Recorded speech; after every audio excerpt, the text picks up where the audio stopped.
Hello class, this is Mrs. Bergen, and today we're going to make graphic self-portraits inspired by Andy Warhol's graphic silk-screened portraits.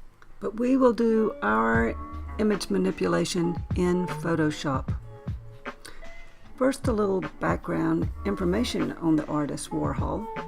Andy Warhol was an American artist working in New York during the 60s through the 80s until his death, and he was a leading figure in the art movement known as pop art. Warhol began painting commissioned portraits in the early 60s. These works developed into a significant aspect of his career, and they were a main source of his income in the 1970s. Many of his subjects were famous people from the art world and the entertainment world. Warhol started each portrait by using a Polaroid camera.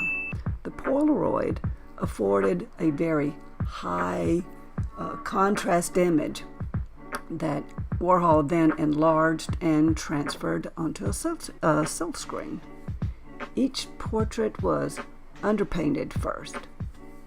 Then Warhol would trace simple outlines of the photographic image onto the canvas and paint the canvas in blocked colors.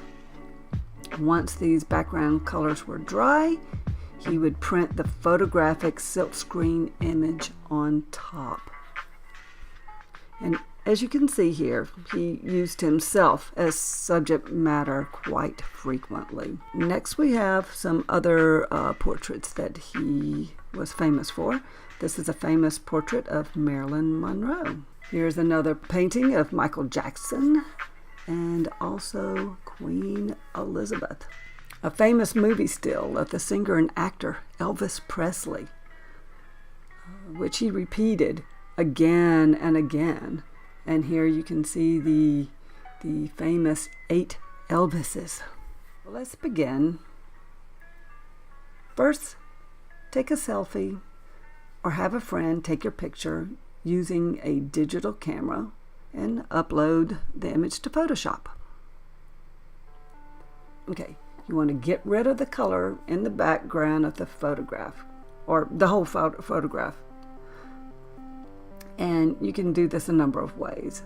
Here we're going to make a high contrast graphic image as a base, and then add our own color. You can click on the black and white icon in the adjustments panel.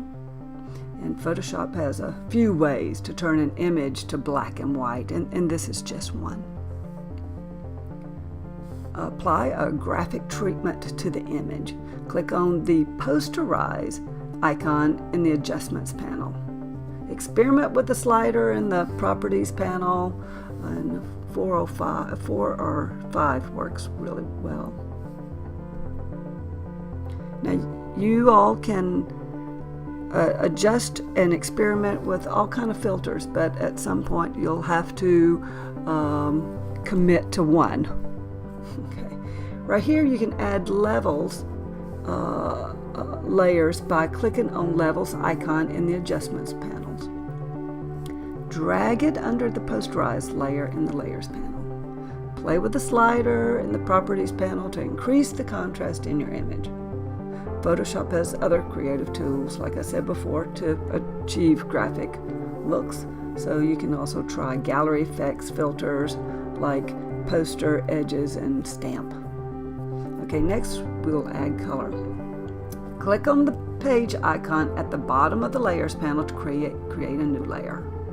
Pick the brush tool from the toolbar on the left. Pick a brush from the top options bar. Choose a color from the swatches panel. Paint some details on your portrait. Don't worry about being precise. Warhol didn't ever worry about it. You can change the blending mode of your layer. Try multiple or color so the base image shows through your painting. Blending mode is a pop-up menu at the top of the layers panel. Always try changing the opacity of your selected layer at the top of the layers panel. Try creating a color fill layer. by using the Quick Selection or Magic Wand tool. The Magic Wand is hidden under Quick Selection in the toolbar.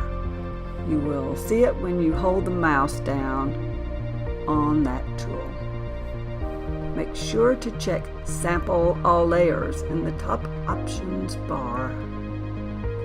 Click on a gray or white area of your image. From the Layer menu, choose New Fill Layer, Solid Color. Pick your color from the color picker that pops up. Now you can tweak the colors. Add a hue saturation layer to the Adjustments panel. Play with the Slider Properties panel until you like the results. Notice the pop-up menu that lets you adjust all colors. It's called Masters or Individual Colors.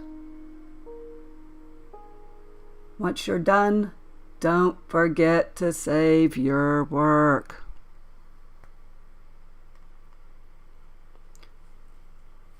Here are some finished images that we've done here, put together in a final grid of 4. Well, thank you for watching, everyone. Now let's get to work.